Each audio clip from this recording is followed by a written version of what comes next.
নমস্কার বন্ধুরা, funny construction and consultancy YouTube channel পক্ষ থেকে আবার একটি নতুন ভিডিও নিয়ে আসলাম আপনাদের মাঝে।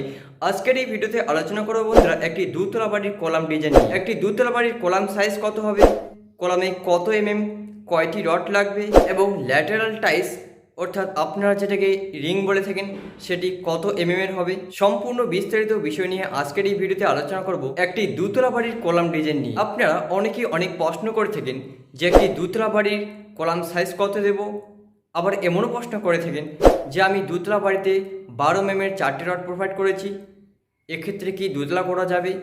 অনেক কিছু প্রশ্ন আপনারা করে থাকেন। আজকের ভিডিওতে বলবো শুধু দুতলা বাড়ির কলামের বিস্তারিত আলোচনা নিয়ে। দেখুন বন্ধুরা, একটি কলাম ডিজাইনের প্রবলেম সলভ করতে অর্থাৎ একটি কলাম ডিজাইন করতে গেলে কিন্তু অনেক সময় দরকার এবং 1.5 থেকে 2 ঘন্টার ভিডিওটি হয়ে যাবে।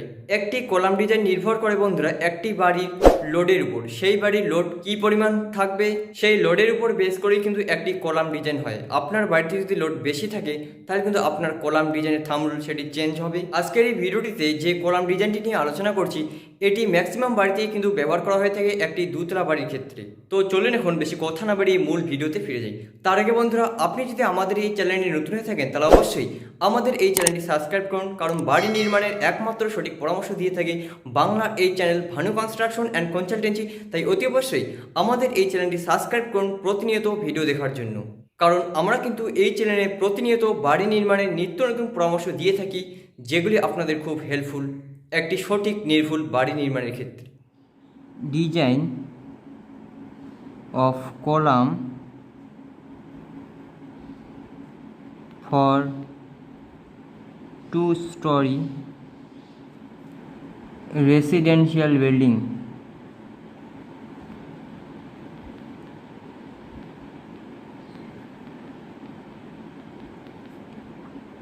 Design of column for 2-story residential building অর্থাৎ একটি দুতলা বাড়ির কলাম ডিজাইন নিয়ে এই ভিডিওতে আলোচনা করব। একটি দুতলা বাড়ির কলাম সাইজ হবে বন্ধুরা 10 ইঞ্চি বাই 10 ইঞ্চি এবং ল্যাটেরাল টাইস অর্থাৎ রিং রড যে রয়েছে এটি রয়েছে আমাদের 8 dia, 6 inches centre to centre. আর এই রিং রডটির যে হুকগুলি রয়েছে বন্ধুরা এটি not less than 3 inches, greater than 3 inches. এই হুকটি বন্ধুরা আপনারা 3 ইঞ্চি কম করবেন না এবং বেশি করবেন না। এই হুকটি রয়েছে আমাদের 135 ডিগ্রি ব্যান। অবশ্যই একটি কলামের যে স্টিরাপ বা আপনারা যেটাকে চুড়ি বলে থাকেন, চুড়ি যে আপনারা এই হুকটিকে ব্যান করেন এটা কখনো কখনো আপনারা 90 ডিগ্রি অ্যাঙ্গেল ব্যান করেন। ধরে নাও এখান থেকে আপনার হুকটি নিয়ে আসেন এই পর্যন্ত আপনারা ব্যান করে দিয়ে দেন, এই কাজটা কিন্তু ভুলেও করবে না। এটা আর্থকুয়েক অর্থাৎ ভূমিকম্পের কারণে কিন্তু সেটা ব্যাকেল করতে পারে। তাই আপনারা এই হুকটিকে 135 ডিগ্রি যেমনটা আপনারা দেখতে পাচ্ছেন এটিকে এরকমভাবে 135 ডিগ্রি অ্যাঙ্গেলে ব্যান্ড করবেন। এরপর বন্ধুরা চলে আসি, কলামটির সাইজ তো হয়ে গেল। এবার কলামটির যে কাভার রয়েছে অর্থাৎ স্টিরাপ বা চুড়ি থেকে বা যেটাকে ল্যাটারাল টাইস বলা হয়, এই চুড়ি থেকে যে শাটারিংয়ের ডিস্টেন্স সেটাকে কভার বলা হয়। সেই কভারটি আপনারা এখানে 3 ইঞ্চিস কভার দিবেন। 3 ইঞ্চিস কভার একটি এখানে দিবেন। এরপরে চলে আসি বন্ধুরা, এই কলামটিতে আপনারা কত এর রড কয়টি প্রোভাইড করবেন। আপনারা দেখতে পাচ্ছেন এই কলামটিতে আমরা 4টে রড নিয়েছি এবং 4টে রড আমাদের 4টে 16 ডায়াবার রয়েছে। আমাদের এই কলামে যে রেনফোর্সমেন্ট ডিটেলিংস সেটি লংগিটিউডিনাল রেনফোর্সমেন্ট বলা হয়। এটি আমাদের 4টে 16 নেওয়া হয়েছে। আপনারা একটা কাজ করতে পারেন, 4টে 16 এবং 6টে 12 খরচা মিনিমাম একই পড়ে যাবে। আপনারা এটাও ব্যবহার করতে পারেন, নয়তো কী করবেন, 4টে 16 পরিবর্তে আপনারা 6টে 12 রড দিতে পারেন। 4টে 16 পরিবর্তে আপনারা 6টি 12 রড প্রোভাইড করতে পারেন। এই দুটার মধ্যে একটা করলেই কিন্তু বন্ধুরা একটা রেনফোর্সমেন্ট ডিটেলিংস দুতলা বাড়ির ক্ষেত্রে কমপ্লিট হয়ে যাবে। এবার চলে আসি কলামের যে ল্যাটারাল টাইস অর্থাৎ রিংগুলি যে রয়েছে, এগুলি কত ইঞ্চি সেন্টার টু সেন্টার প্রোভাইড করবেন। এটাতে বললাম 6 ইঞ্চি সেন্টার টু সেন্টার, অর্থাৎ একটি রিং থেকে আরেকটি রিংয়ের distance 6 inches centre to centre. আমাদের গেল, এটি আমাদের একটি কলাম।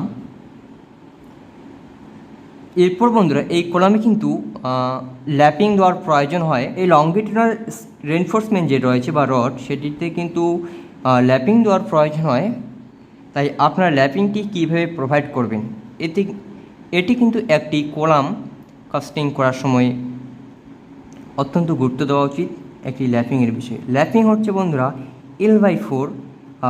L/4। তার আগে বলি বন্ধুরা ল্যাপিংয়ের যে জোন রয়েছে সেটি, ল্যাপিং জোন বিষয়ে আমরা অলরেডি আরেকটা ভিডিও বানিয়ে রেখেছি, আমাদের চ্যানেলে রয়েছে, সেটি চাইলে আপনারা দেখতে পারেন। ল্যাপিং বিষয়ে একটি শর্টকাট বলি এই ভিডিওটিতে। ল্যাপিংয়ের দুটি জোন রয়েছে, একটা হচ্ছে এ জোন, বি জোন এবং এ জোন। এ জোন বি জোন কোনটি? L/4 বললাম, L/4 অর্থাৎ আমাদের কলামের যদি হাইট হয়ে থাকে 10 ফিট, সেক্ষেত্রে আমাদের L/4 হবে 2.5 ফিট। 2.5 ফিট এটা আমাদের L/4। এই জন্যে কিন্তু কখনোই ল্যাপিং দেওয়া যাবে না। এবং উপরে যে জোনটি রয়েছে, এটিও কিন্তু উপরের যে টপে যে জোনটি রয়েছে, এটিও কিন্তু L/4 2.5 ফিট। এই জোনটিতে কিন্তু কখনোই ল্যাপিং দেওয়া যাবে না। তাই ল্যাপিং কোথায় দেবো বন্ধুরা? ল্যাপিং দেওয়া যাবে আমাদের বি জোনে। এই জোনটি যে রয়েছে বন্ধুরা, এটি কিন্তু আমাদের রয়েছে বি জোন।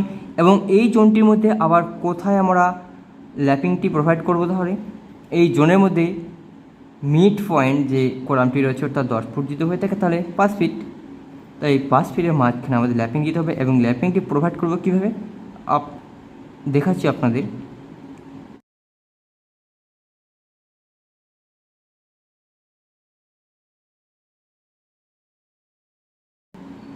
সাপোজ ধরুন এটা আমাদের একটি রেনফোর্সমেন্ট, তো ল্যাপিংটি কোথায় প্রোভাইড করবেন? এই জন্য ল্যাপিংটি প্রোভাইড করবেন।